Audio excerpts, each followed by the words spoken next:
കോഴിക്കോട്ട് രണ്ട് അയൽവാസികളുടെ ദുരൂഹ മരണങ്ങൾ. കൊച്ചിയിൽ യുവാവിനെ തട്ടിക്കൊണ്ടുപോയ ഗുണ്ടാ സംഘങ്ങൾ പിടിയിൽ. കോട്ടയത്തു നിന്നുമേറെ ദാരുണമായ ഒരു വാർത്ത കേട്ടു. സ്വന്തം അമ്മയെ മകൻ ക്രൂരമായി മർദ്ദിക്കുന്ന ദൃശ്യങ്ങളടക്കമാണ് പുറത്തു വന്നത്. ഈ കേസുകളുടെ ഉള്ളറകളിലേക്ക് നീങ്ങുകയാണ് ഇന്നത്തെ പോലീസ് പട്രോൾ. സ്വാഗതം.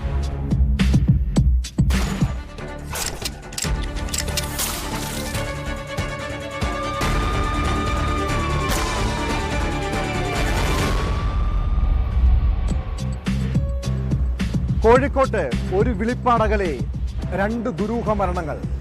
കുറ്റ്യാടി സ്വദേശി ബാബു, അയൽവാസി രാജീവൻ എന്നിവരെയാണ് മരിച്ച നിലയിൽ കണ്ടെത്തിയത്. ബാബുവിനെ കൊല്ലപ്പെട്ട നിലയിലും രാജീവിനെ സ്വന്തം വീടിനുള്ളിൽ തൂങ്ങി മരിച്ച നിലയിലുമാണ് കണ്ടെത്തിയത്. സംഭവത്തിൽ പോലീസ് വിശദമായ അന്വേഷണം തുടങ്ങി.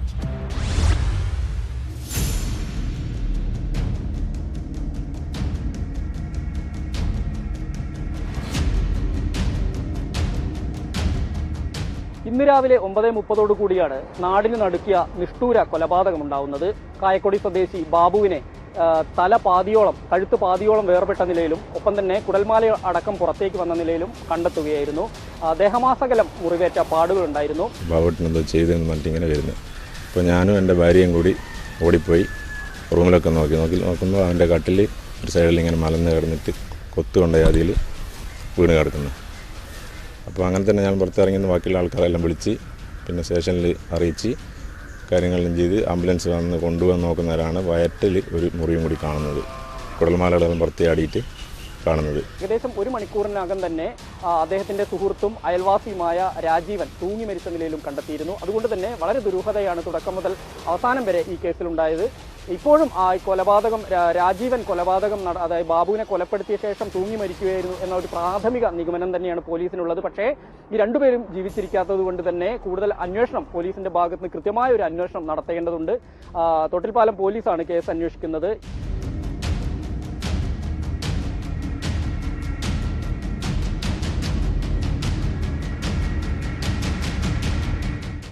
ഇരുവരും അടുത്ത സുഹൃത്തുക്കളായിരുന്നു. ഇന്ന് രാവിലെ ഇരുവരും കണ്ടിരുന്നു. അതുകൊണ്ട് തന്നെ ഈ ബാബു കൊല്ലപ്പെട്ടതിന് ശേഷം പ്രധാനമായും ബാബുവിന്റെ മൃതദേഹം കണ്ടെത്തിയതിന് ശേഷം രാജീവനെയായിരുന്നു എല്ലാവരും അന്വേഷിച്ചിരുന്നത്. രാജീവൻ എവിടെയാണ് എന്നുള്ളത്. പിന്നീടാണ് രാജീവന്റെ മൃതദേഹം ആത്മഹത്യ ചെയ്ത നിലയിൽ തൂങ്ങി മരിച്ച നിലയിൽ കാണപ്പെടുന്നത്.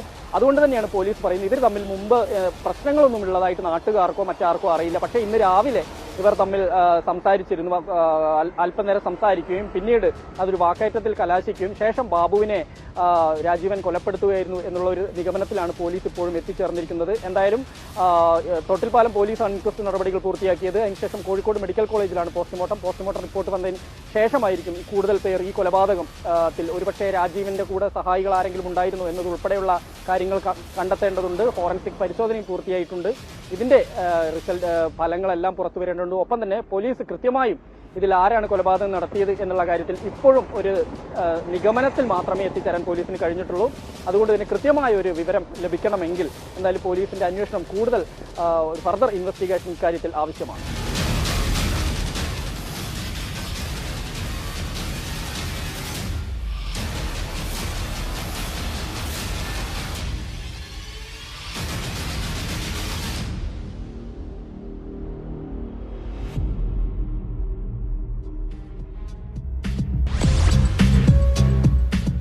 കൊച്ചിയിൽ ഇപ്പോൾ ഗുണ്ടാ സംഘങ്ങൾ വീണ്ടും തലപൊക്കുകയാണ്. കഴിഞ്ഞ ദിവസം കാക്കനാട് ഗുണ്ടകൾ പരസ്പരം ചേടിതിരിഞ്ഞ് ഏറ്റുമുട്ടിയെങ്കിൽ കഴിഞ്ഞ ദിവസം യുവാവിനെ സംഘം ചേർന്ന് തട്ടിക്കൊണ്ടുപോയി. കാക്കനാട് ഇൻഫോ പാർക്കിന് സമീപത്തു നിന്നും തട്ടിക്കൊണ്ടുപോയ ചെങ്ങന്നൂർ സ്വദേശി ലിബിൻ വർഗീസിനെ അടൂരിലെ റെസ്റ്റ് ഹൌസിൽ നിന്നാണ് കണ്ടെത്തിയത്. സംഭവത്തിൽ വധക്കേസിലടക്കം പ്രതികളായ 5 പേരെ പോലീസ് അറസ്റ്റ് ചെയ്തു.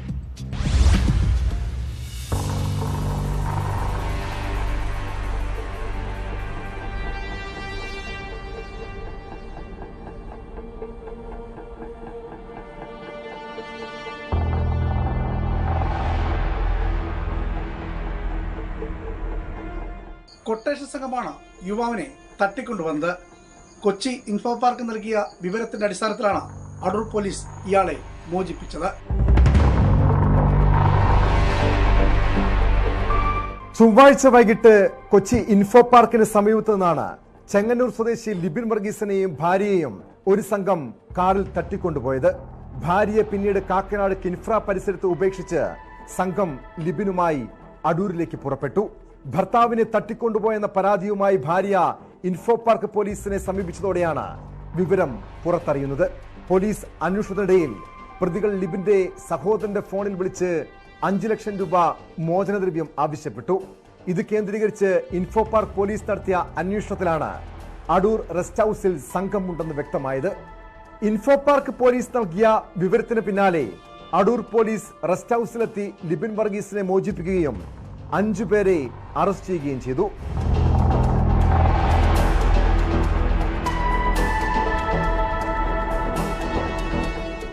കൊല്ലം സ്വദേശികളായ പ്രതീഷ്, അക്ബർ ഷാ, പത്തനംതിട്ട സ്വദേശി വിഷ്ണു, പനമ്പള്ളി നഗർ സ്വദേശി സുബീഷ്, തേവര സ്വദേശി ലിജോ എന്നിവരാണ് അറസ്റ്റിലായത്. കൊച്ചിയിൽ നിന്ന് അടൂർ വരെ അക്രമി സംഘം കാറിലിട്ട് ക്രൂരമായി മർദ്ദിച്ചെന്ന് ലിബിൻ മൊഴി നൽകി. തലയ്ക്കും കൈകാലുകൾക്കും പരിക്കേറ്റ ലിബിനെ പോലീസ് മെഡിക്കൽ കോളേജ് ആശുപത്രിയിലേക്ക് മാറ്റി. ഗുണ്ടാ പകയെ തുടർന്നാണ് തട്ടിക്കൊണ്ടുപോകലും മർദ്ദനവുമെന്നാണ് പോലീസ് നൽകുന്ന വിവരം. പ്രതികളിൽ നിന്ന് കാർ വാടകയ്ക്കെടുത്ത ലിബിൻ അത് കൊച്ചിയിലെ കഞ്ചാവ് വിൽപ്പന സംഘത്തിന് മറിച്ചുവിറ്റതാണ് തർക്കത്തിന് കാരണം. കാറിന്റെ പണം ആവശ്യപ്പെട്ട് സമീപിച്ചെങ്കിലും വഴങ്ങാതിരുന്നതോടെയാണ് ലിബിനെ തട്ടിക്കൊണ്ടുപോയതെന്ന് പ്രതികൾ മൊഴി നൽകിയിട്ടുണ്ട്.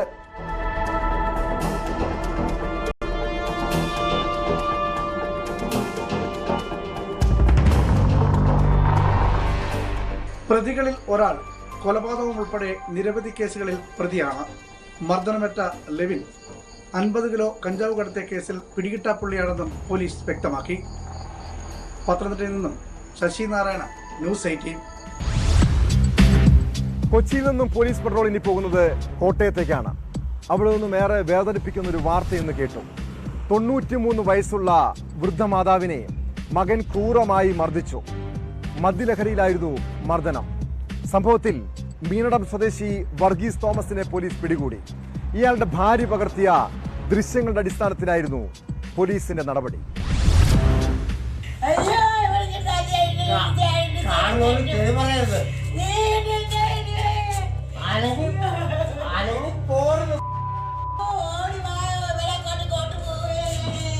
മാതാപിതാക്കളെ തല്ലിച്ചതയ്ക്കുന്ന മക്കളുടെ കഥ കേരളം മുൻപും പലതവണ കേട്ടിട്ടുണ്ട്. പ്രതികളെ പോലീസ് പിടികൂടുകയും ചെയ്തു. പക്ഷെ ഈ സംഭവങ്ങൾക്ക് അറുതി വരുന്നില്ല എന്നതാണ് കോട്ടയം മീനടത്ത് നിന്ന് പുറത്തു വരുന്ന വാർത്ത.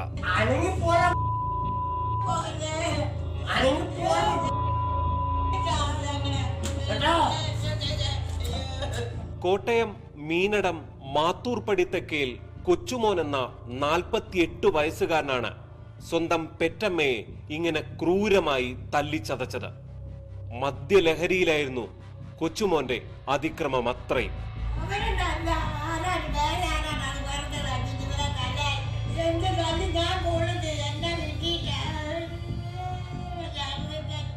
കൊച്ചുമോന്റെ ഭാര്യ ബുദ്ധിപൂർവം നടത്തിയ ഇടപെടലാണ് ഈ ക്രൂരത പുറം ലോകത്ത് എത്തിച്ചത്. പതിവായി മദ്യപിച്ച് വീട്ടിലെത്തി വീട്ടിലുള്ളവരെ തല്ലിച്ചതയ്ക്കുന്ന പതിവ് കൊച്ചുമോനുണ്ടായിരുന്നു.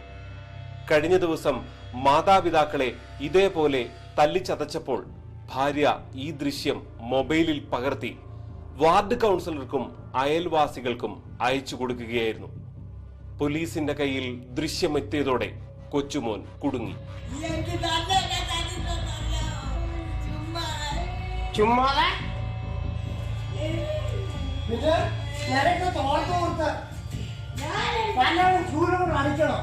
കൊച്ചുമോൻ അകത്തായി കഴിഞ്ഞു.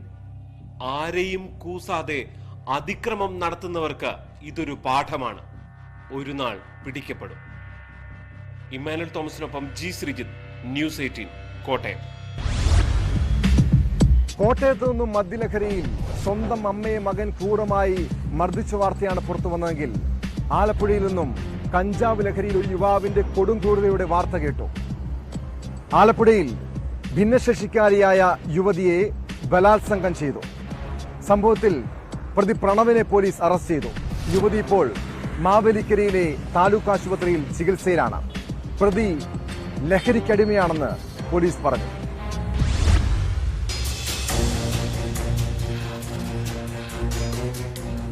അതിക്രൂരവും ഞെട്ടിക്കുന്നതുമായ ഒരു പീഡന വാർത്തയാണ് ആലപ്പുഴയിൽ നിന്ന് നൽകാനുള്ളത്. കേസിന് ആസ്പദമായ സംഭവം നടന്നത് കഴിഞ്ഞ 24-നാണ്. 24-ന് നൂറനാട് ഭിന്നശേഷിക്കാരിയായ ഒരു യുവതി റോഡിലൂടെ വൈകിട്ട് 6:30 നടന്നു പോകുന്നതിനിടയിലാണ് അതിക്രൂരമായ ആക്രമണത്തിന് വിധേയായത്. അവിടെ ആ സമയത്ത് ഉണ്ടായിരുന്ന പ്രണവ് എന്ന 27 വയസ്സുകാരൻ. ലഹരിക്ക് അടിമയാണ് പ്രണവ്. മാത്രമല്ല പ്രണവിന്റെ അമ്മയും സഹോദരനും പ്രണവിന്റെ ലഹരി ഉപയോഗം മൂലം ആ വീട്ടിൽ നിന്ന് മാറി താമസിക്കുകയും നൂറനാട് ഒറ്റയ്ക്ക് വീട്ടിൽ താമസിക്കുകയുമാണ് ഈ കേസിലെ പ്രതിയായ പ്രണവ്. ഈ യുവതി ഭിന്നശേഷിക്കാരിയായ യുവതി റോഡിലൂടെ നടന്നു നീങ്ങുന്നതിനിടയിൽ പ്രണവ് 6:30 ഈ പെൺകുട്ടിയുടെ അടുത്തേക്ക് എത്തുകയും ആ യുവതിയെ ആക്രമിക്കുകയുമാണ് ഉണ്ടായത്. പിന്നീട് യുവതിയെ വലിച്ചിഴച്ച് മറ്റൊരു കോമ്പൗണ്ടിലേക്ക് കൊണ്ടുപോകുന്നു. അവിടെ വെച്ച് വസ്ത്രങ്ങൾ വലിച്ചു കീറി. അതിനുശേഷം ഈ യുവതിയെ പിന്നീട് സ്വന്തം വീട്ടിലേക്കാണ് കൊണ്ടുപോകുന്നത്. ഈ വീട്ടിൽ വെച്ച് അതിക്രൂരമായ പീഡനത്തിന് യുവതിയെ വിധേയമാക്കി എന്നുള്ളതാണ് പോലീസ് റിപ്പോർട്ടുകൾ വ്യക്തമാക്കുന്നത്. ഈ വിവരം പുറം ലോകത്തേക്ക് എത്തുന്നത് അതുവഴി നടന്നുപോയ പരിസരവാസികൾ ഈ യുവതിയുടെ ഫോണും ഒപ്പം തന്നെ കയ്യിലുണ്ടായിരുന്ന പാത്രവും ഒക്കെ റോഡിൽ വീണ് കിടക്കുന്നതായി കണ്ടു. പിന്നീട് ഈ ഫോണിൽ ഈ പരിസരവാസികൾ നടത്തിയ പരിശോധനയിൽ ബന്ധുക്കളെ വിവരമറിയിക്കുകയും ബന്ധുക്കളാണ് നൂറനാട് പോലീസിനെ ഈ കാര്യം ഇൻഫോം ചെയ്യുകയും ചെയ്യുന്നത്. പിന്നീട് നൂറനാട് പോലീസ് നടത്തിയ തിരച്ചിലിലാണ് പ്രണവിന്റെ വീട്ടിൽ നിന്നും ഭിന്നശേഷിക്കാരിയായ യുവതിയെ അവശ നിലയിൽ കണ്ടെത്തുന്നത്. ശരീരമാസകലം മുറിവായിരുന്നു എന്നുള്ളതാണ് പോലീസ് ഇപ്പോൾ വ്യക്തമാക്കുന്നത്. എന്തായാലും 24 ശേഷം പ്രണവിനെ അന്വേഷിച്ച് പോലീസ് അവിടെ ചെന്നെങ്കിലും പ്രണവ് ഒളിവിലായിരുന്നു. ഇന്ന് ഇപ്പോൾ പോലീസിന്റെ പിടിയിൽ നൂറനാട് പോലീസ്, നൂറനാട് CI ശ്രീജിത്തിന്റെ നേതൃത്വത്തിലുള്ള സംഘം പ്രണവിനെ അറസ്റ്റ് ചെയ്യുകയും ഒപ്പം തന്നെ മാവേലിക്കര കോടതി റിമാൻഡ് ചെയ്യുകയും ചെയ്തിട്ടുണ്ട്.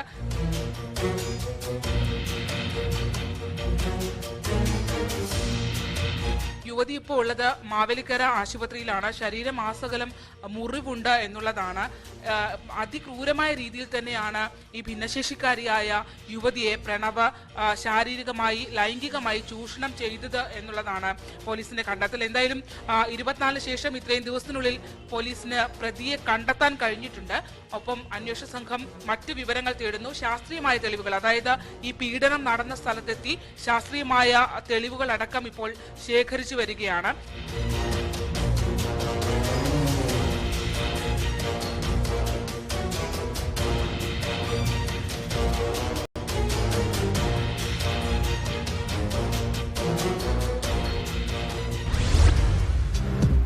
ഇടുക്കി നെടുങ്കണ്ടത്ത് കഴിഞ്ഞ കുറച്ചു ദിവസങ്ങളായി പോലീസിനെ വലച്ചിരുന്ന പ്രതി ഒടുവിൽ പിടിയിലായി.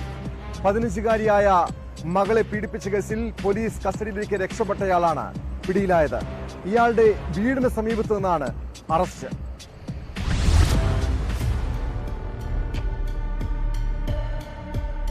ഇടുക്കിയിലെ പോലീസ് സേനയെ വട്ടം കറക്കിയ പ്രതി ഒടുവിൽ പോലീസിന്റെ വലയിൽ കുടുങ്ങി. നെടുങ്കണ്ടം പോലീസിന്റെ കസ്റ്റഡിയിൽ നിന്നും രക്ഷപ്പെട്ട പ്രതി 3 രാത്രിയും 2 പകലുമാണ് ഒളിഞ്ഞു നിന്നത്. മകളെ പീഡിപ്പിച്ച കേസിൽ അറസ്റ്റിലായ അച്ഛനാണ് രക്ഷപ്പെട്ട പ്രതി. തിങ്കളാഴ്ച രാത്രിയിലായിരുന്നു സംഭവം.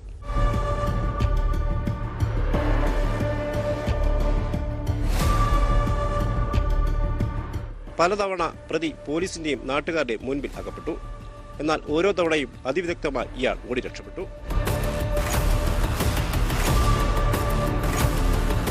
എന്നാൽ പ്രതിയെ പിടികൂടാൻ നെടുങ്കണ്ടം പോലീസ് വ്യക്തമായ പദ്ധതി ഒരുക്കിയിരുന്നു. നെടുങ്കണ്ടത്തു നിന്നും കിലോമീറ്ററുകൾ അകലെയുള്ള പ്രതിയുടെ വീട്ടിലേക്ക് ഇയാൾ എത്തുമെന്ന് പോലീസ് മുൻകൂട്ടി കണ്ടു. വീടിനോട് ചേർന്നുള്ള ഷെഡിന്റെ താക്കോൽ പോലീസ് കണ്ടെത്തിയിരുന്നു. നെടുങ്കണ്ടം SHOയും സംഘവും ഷെഡിനുള്ളിൽ ഇരിപ്പുറപ്പിച്ചു. വാതിൽ പൂട്ടി താക്കോൽ യഥാസ്ഥാനത്ത് തിരികെ വെച്ചു. ഒപ്പം ചില പോലീസ് ഉദ്യോഗസ്ഥർ സമീപ മേഖലയിൽ കാവലും നിന്നു. ഇതറിയാതെ പുലർച്ചെയോടെ പ്രതി വീട്ടിലേക്ക് എത്തുകയായിരുന്നു. അങ്ങനെ ദിവസങ്ങളോളം പോലീസ് സേനയെ വട്ടം കറക്കിയ പ്രതി വീണ്ടും പോലീസിന്റെ വലയിൽ കുടുങ്ങി. കോടതിയിൽ ഹാജരാക്കിയ പ്രതിയെ റിമാൻഡ് ചെയ്തു. രാത്രിയും പകലും പ്രത്യേകം പരിശോധന നടത്തി ആണ് നമ്മൾ ഇതിനെ പ്രതിയെ പിടിച്ചത്. അതോടനുബന്ധിച്ച് 2 പോലീസുകാർക്കാരും നടപടിയെടുത്തു. ബാക്കി കൂടുതൽ പോലീസുകാർക്കെതിരെ അവരുടെ ഭാഗത്ത് മിസ്റ്റേക്ക് ഉണ്ടെങ്കിൽ അതിന് എൻക്വയറി ചെയ്തിട്ടുണ്ട്. അതേസമയം നെടുങ്കണ്ടം പോലീസിന്റെ ഭാഗത്തു നിന്നും കൃത്യവിലോപം ഉണ്ടായതായാണ് വിലയിരുത്തൽ. 2 പോലീസ് ഉദ്യോഗസ്ഥരെ കഴിഞ്ഞ ദിവസം സസ്പെൻഡ് ചെയ്തിരുന്നു. കൂടുതൽ പോലീസ് ഉദ്യോഗസ്ഥർക്കെതിരെ നടപടി സ്വീകരിക്കാനാണ് സാധ്യത.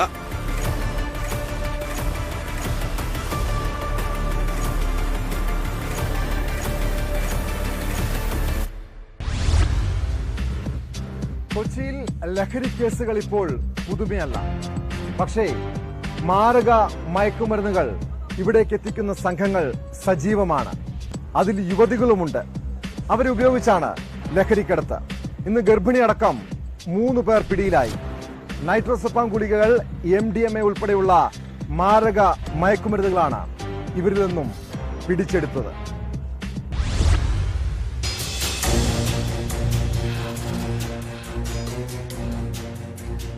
ഇടപ്പള്ളിയിലെ ഹോട്ടൽ മുറി കേന്ദ്രീകരിച്ച ലഹരി വിൽപ്പന നടത്തിയ ഗർഭിണിയടക്കം 3 പേരെയാണ് ചേരാനല്ലൂർ പോലീസ് അറസ്റ്റ് ചെയ്തത്. ആലുവ സ്വദേശി നൌഫൽ, സനൂപ്, മുണ്ടക്കയം സ്വദേശി അപർണ എന്നിവരാണ് പിടിയിലായത്. അപർണ 6 മാസം ഗർഭിണിയാണ്. അപർണയുടെ ചികിത്സയ്ക്ക് വേണ്ടി ആശുപത്രിക്കടുത്ത് മുറിയെടുത്തു എന്നാണ് ഇവർ എല്ലാവരെയും ധരിപ്പിച്ചത്. എന്നാൽ ഹോട്ടൽ മുറി കേന്ദ്രീകരിച്ച് നടന്നത് വ്യാപക ലഹരി ഇടപാടുകൾ. MDMA, നൈട്രാസെപ്പാം ഗുളികകൾ, കഞ്ചാവ്, ഹാഷിഷ് ഓയിൽ, LSD സ്റ്റാമ്പ് എന്നിങ്ങനെ 5 തരം ലഹരി വസ്തുക്കളാണ് ഇവരിൽ നിന്ന് പിടിച്ചെടുത്തത്.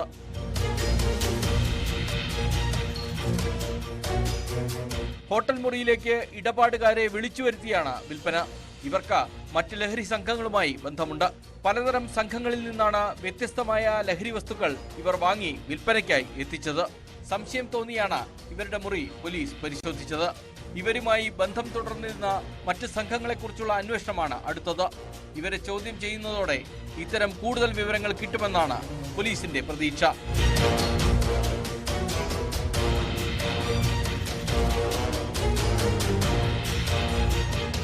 ന്യൂസ് 18 കൊച്ചി. തിരുവനന്തപുരത്തെ പോലീസിന് ഇപ്പോൾ അത്ര നല്ല കാലമല്ല. ഗുണ്ട ലഹരി മാഫിയ ബന്ധങ്ങൾ പുറത്തു വന്നതോടെ ഓരോരുത്തരായി നടപടി നേരിടുകയാണ്. കഞ്ചാവ് കേസ് പ്രതികൾക്ക് ജാമ്യം ലഭിക്കാൻ പോലീസ് ഒത്താശ ചെയ്ത സംഭവത്തിൽ ആറ്റിങ്ങൽ SHOക്കെതിരെ വകുപ്പ് തല നടപടി ഉണ്ടാകും. ഈ സംഭവത്തില് തിരുവനന്തപുരം റൂറൽ SP D ശില്പ വിശദീകരണം തേടിയിരുന്നു. നേരത്തെ ഈ കേസുമായി ബന്ധപ്പെട്ട്, അതായത് ഈ പ്രതികൾക്ക് ജാമ്യം ലഭിക്കാനിടയായ സാഹചര്യത്തിൽ പോലീസ് ഉദ്യോഗസ്ഥർക്കെതിരെ കോടതി രൂക്ഷമായ വിമർശനം ഉന്നയിച്ചിരുന്നു.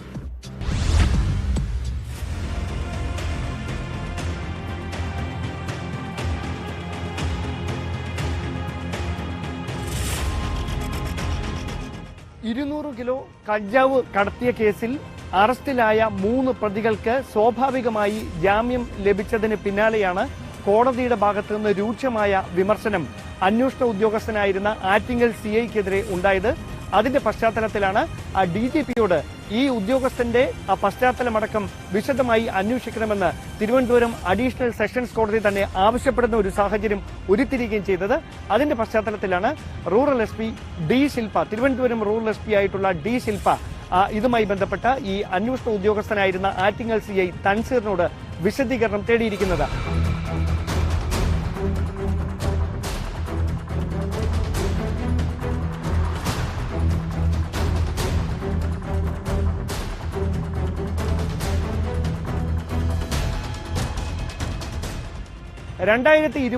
ജൂലൈ മാസത്തിൽ ആയിരുന്നു കേസിനാസ്പദമായ സംഭവങ്ങൾ. അന്ന് 3 പേരെയാണ് ഈ 200 കിലോ കഞ്ചാവുമായി പിടികൂടിയത്. എന്നാൽ ഇവരെ പിടികൂടി ചോദ്യം ചെയ്ത് മറ്റ് നടപടിക്രമങ്ങളിലേക്കൊക്കെ കടന്നെങ്കിലും 186 ദിവസങ്ങൾക്ക് ഇപ്പുറവും ഇതുമായി ബന്ധപ്പെട്ട കുറ്റപത്രം സമർപ്പിക്കാൻ കഴിയാതെ വന്ന സാഹചര്യത്തിലാണ് സ്വാഭാവികമായ ജാമ്യം കോടതി ഈ 3 പ്രതികൾക്കും അനുവദിക്കുന്ന സാഹചര്യം ഉരുത്തിരിഞ്ഞത്. അതുകൊണ്ട് തന്നെയാണ് ഇത്തരത്തിൽ ആത്മാർത്ഥതയില്ലാത്ത പോലീസ് ഉദ്യോഗസ്ഥർക്ക് എങ്ങനെ സേനയിൽ തുടരാനാകും, അവരുടെ പശ്ചാത്തലം വിശദമായി അന്വേഷിക്കണമെന്ന രൂക്ഷമായ വിമർശനം കോടതിയുടെ ഭാഗത്ത് നിന്ന് ഉണ്ടാകുകയും ചെയ്തത്. എന്തായാലും ഇതെല്ലാം കണക്കിലെടുത്തുകൊണ്ട് തന്നെയാണ് തലസ്ഥാനത്ത് പോലീസിനെതിരെ വ്യാപകമായ വിമർശനങ്ങൾ ഉയർന്നുകൊണ്ടിരിക്കുന്ന പശ്ചാത്തലത്തിൽ ഇദ്ദേഹത്തോട് വിശദീകരണം ആവശ്യപ്പെട്ടുകൊണ്ട് റൂറൽ SP തന്നെ ഇപ്പോൾ നോട്ടീസ് നൽകിയിരിക്കുന്നത്. നമുക്ക് ലഭ്യമാകുന്ന സൂചനകൾ പ്രകാരം ഇത്തരത്തിൽ വിശദീകരണം ഈ തൻസീറിന്റെ ഭാഗത്ത് നിന്ന്, ഇൻസ്പെക്ടർ തൻസീറിന്റെ ഭാഗത്ത് നിന്ന് ഉണ്ടായാലും വകുപ്പ് തല നടപടികൾ CI തൻസീറിനെതിരെ ഉണ്ടായേക്കുമെന്ന സൂചനകളാണ് ഉന്നത ഉദ്യോഗസ്ഥരുടെ ഭാഗത്ത് നിന്ന് ലഭിക്കുന്നത്. കാരണം ആഭ്യന്തര വകുപ്പിൽ നിന്ന് കർശനമായ നിർദ്ദേശമാണ് ഉണ്ടായിരിക്കുന്നത്.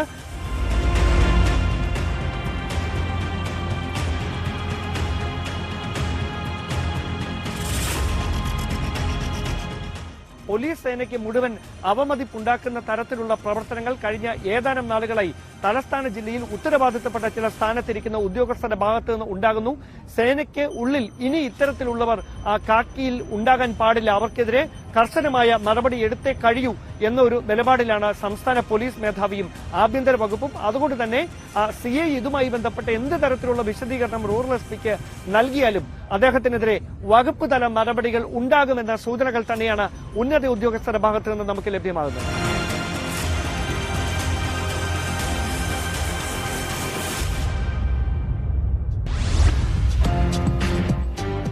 കളമശ്ശേരിയിൽ വെടിയുണ്ട കണ്ടെത്തിയ കേസിൽ വിവരങ്ങൾ ശേഖരിച്ച് തീവ്രവാദ വിരുദ്ധ സ്ക്വാഡ് പ്രാഥമികമായ വിവരങ്ങളാണ് തേടിയത്. കളമശ്ശേരി ബസ് കത്തിക്കൽ, കോയമ്പത്തൂർ സ്ഫോടനം ഉൾപ്പെടെയുള്ള കേസുകളുടെ പശ്ചാത്തലത്തിൽ അതീവ ഗൌരവത്തോടെയാണ് ATS ഈ വിഷയത്തെ കാണുന്നത്.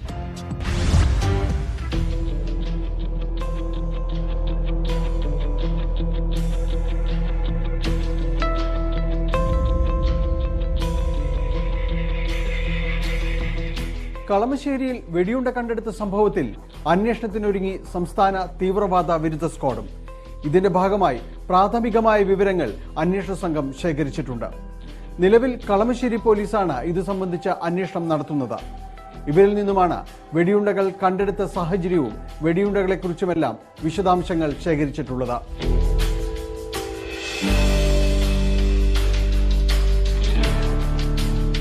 കളമശ്ശേരി എന്ന പ്രദേശം നേരത്തെയും അന്വേഷണ ഏജൻസികളുടെ റഡാറിലുണ്ട്.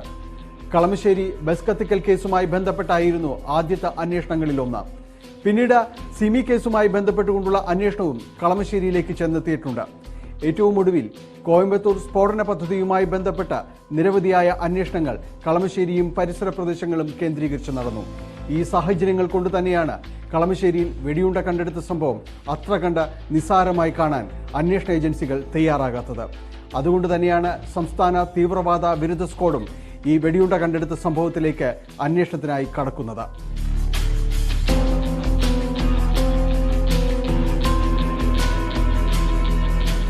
ആളൊഴിഞ്ഞ പ്രദേശത്തു നിന്ന് 12ഓളം വെടിയുണ്ടകളാണ് കഴിഞ്ഞ ദിവസം കളമശ്ശേരിയിൽ കണ്ടെടുത്തത്. തിരക്കൊഴിഞ്ഞ പ്രദേശത്ത് വിജനമായൊരിടത്ത് മരപ്പൊത്തിൽ സൂക്ഷിച്ച നിലയിലായിരുന്നു ഇതെല്ലാം. കാലപ്പഴക്കം കൊണ്ട് വെടിയുണ്ടകൾ ഉപയോഗശൂന്യമാണെന്ന് ഒറ്റനോട്ടത്തിൽ പറയാമെങ്കിലും ബാലസ്റ്റിക് വിദഗ്ധരടക്കം ഇതിൽ പരിശോധന നടത്തുകയാണ്. ഇത് ഉപേക്ഷിക്കപ്പെടാനിടയായ സാഹചര്യം തന്നെയാണ് ഇതിനെ കൂടുതൽ സങ്കീർണമാക്കുന്നത്. അതുകൊണ്ട് തന്നെയാണ് കൂടുതൽ അന്വേഷണം ഇക്കാര്യത്തിൽ വേണമെന്ന നിലപാടിലേക്ക് അന്വേഷണ ഏജൻസികൾ എത്തുന്നതും.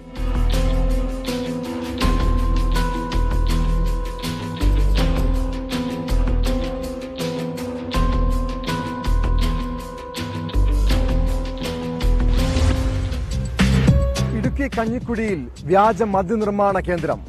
എക്സൈസ് നടത്തിയ പരിശോധനയിൽ 70 ലിറ്റർ വ്യാജമദ്യം പിടിച്ചെടുത്തു. ഇവിടെ നടത്തിയ പരിശോധനയിൽ 8000-ഓളം കുപ്പികളും പിടിച്ചെടുത്തിട്ടുണ്ട്. കഴിഞ്ഞ ദിവസം ഈ കേസുമായി ബന്ധപ്പെട്ട് ബെവറേജസ് ജീവനക്കാരനടക്കം പിടിയിലായിരുന്നു.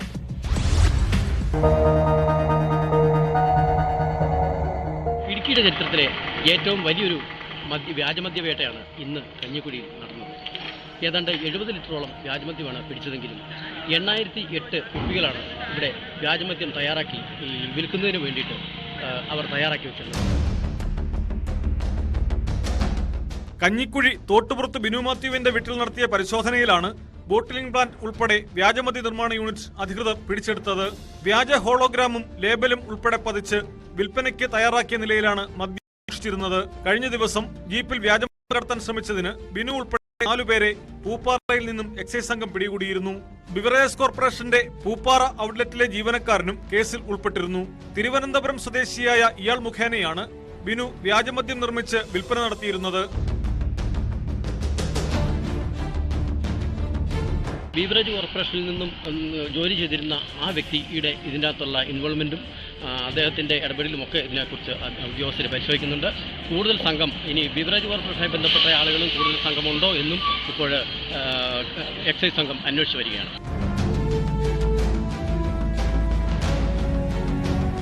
വ്യാജമദ്യ നിർമ്മാണത്തിൽ കൂടുതൽ പേർ ഉൾപ്പെട്ടിട്ടുണ്ടോ എന്നും എക്സൈസ് സംഘം അന്വേഷിച്ചു വരികയാണ്.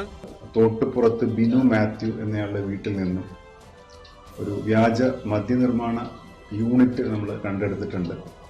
ടിയാൻ്റെ വീട്ടിൽ നിന്നും 35 ലിറ്റർ കൊള്ളുന്ന 2 കന്നാസുകളിലായി 70 ലിറ്റർ കളർ ചേർത്ത വ്യാജമദ്യം, 150 മില്ലി സ്പിരിറ്റ്, 100 മില്ലി കരാമൽ എന്നിവ ഞങ്ങൾ കണ്ടെടുത്തിട്ടുള്ളതാണ്.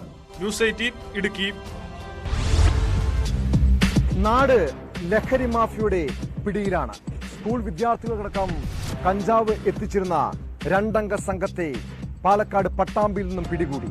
കൊപ്പം മേഖലയിൽ എക്സൈസ് നടത്തിയ റെയ്ഡിലാണ് അറസ്റ്റ്.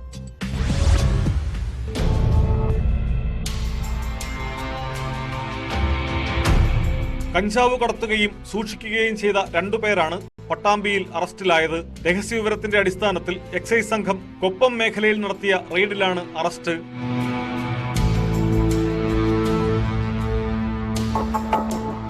പിടിയിലായ കൊപ്പം സങ്കേതത്തിൽ മുഹമ്മദ് ഫൈസലിൽ നിന്ന് 1 കിലോ 350 ഗ്രാം കഞ്ചാവ് കണ്ടെടുത്തു. 50 ഗ്രാം കഞ്ചാവുമായാണ് പുലാശ്ശേരി ആണ്ടിക്കാട്ടിൽ ഷംസുദ്ദീൻ പിടിയിലായത്. സ്കൂൾ വിദ്യാർത്ഥികൾ ഉൾപ്പെടെയുള്ളവർക്ക് കഞ്ചാവ് വിതരണം ചെയ്യുന്നതായി വിവരം ലഭിച്ചതിന്റെ അടിസ്ഥാനത്തിൽ നടത്തിയ അന്വേഷണത്തിലാണ് ഇയാൾ പിടിക്കപ്പെട്ടത്. ചില്ലറ കച്ചവടക്കാർക്ക് നൽകാനായി കഞ്ചാവ് സംഭരിച്ച് വിതരണം ചെയ്യുന്ന ആളാണ് മുഹമ്മദ് ഫൈസൽ. കൂടുതൽ അറസ്റ്റുണ്ടാകുമെന്ന് പട്ടാമ്പി എക്സൈസ് ഇൻസ്പെക്ടർ ഹരീഷ് പറഞ്ഞു. കുപ്പം മേഖലയിൽ നടത്തിയ പരിശോധനയ്ക്ക് 2 കഞ്ചാവ് കേസുകൾ കണ്ടെത്തുകയുണ്ടായി. 50 ഗ്രാം കഞ്ചാവ് കൈവശം വെച്ചതിന് ഷംസുദ്ദീൻ എന്ന ആളെയും 1 കിലോ 350 ഗ്രാം കഞ്ചാവ് കൈവശം വെച്ചതിന് മുഹമ്മദ് ഫൈസൽ എന്ന ആളെയും അറസ്റ്റ് ചെയ്തിട്ടുള്ളതാണ്.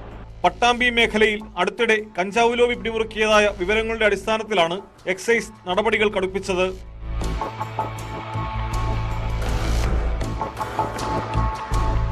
ന്യൂസ് 18 പാലക്കാട്. തലസ്ഥാനത്തും കൊച്ചിയിലും ഗുണ്ടാ സംഘങ്ങൾ വീണ്ടും തലപൊക്കുന്നത് അപകട സൂചനയാണ്. ഇവർക്കെതിരെ ശക്തമായ നടപടി വേണം. ഇല്ലെങ്കിൽ കേരളം വീണ്ടും ചോരക്കളമാകും. ഇന്നത്തെ പോലീസ് പെട്രോൾ പൂർണ്ണമാകുന്നു. നമസ്കാരം.